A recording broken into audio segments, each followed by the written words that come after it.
The Melitian Schism following the Diocletian persecution. The Melitian Schism in Alexandria was essentially over the same issue as the Donatist controversy which raged in the North African Church during the early 4th century, following the persecution by Diocletian.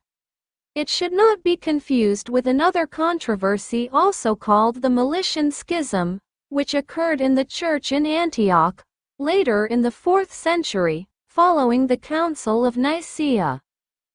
The persecution of the Church by the Emperor Diocletian was the final persecution by the Roman Empire. Following this persecution, the Church was again left with the problem of church discipline over what to do with lapsed believers. These were either those who had performed pagan sacrifices to avoid suffering, or those who had paid bribes to obtain certificates, libellus, declaring they had performed the sacrifices. Melitius was the bishop of Lycopolis in Egypt, who took a rigorous position over church discipline. He complained that Peter, the bishop of Alexandria, had too lax an attitude towards lapsed believers, in allowing them back into the fellowship of the church. Melitius protested against the position taken by Peter by ordaining some of his own supporters. In response to this, Peter excommunicated Melitius. One of the people involved in the ordinations by Melitius was Arius.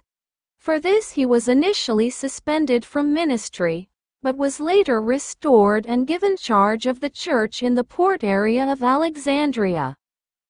The Council of Nicaea in 325 attempted to bring the Melitian Schism to an end, with the aim of bringing them back into the Catholic Church. However, they were only partially successful. They agreed to allow Melitian clergy to continue their ministry, but their ordination must be reconfirmed by the Catholic Church and they must submit to Alexander, the new bishop of Alexandria. They even allowed Melitius to retain the title of bishop, although he was not given his own see, and was no longer allowed to ordain his own clergy. During the Arian controversy, the Melitians supported the condemnation of Athanasius as the council held at Tyre in 335, accusing him of being cruel in his treatment of them. In 362, a council was held in Alexandria, in which Athanasius again attempted to bridge the gap with the Melitians. They had probably taken a semi-Arian position in the Arian controversy, by saying that the Son was of like substance, homoousia, with the Father, rather than the Nicene position, which declared that the Son was of one substance, homoousia, with the Father. The Melitians were never totally brought back into the Catholic Church.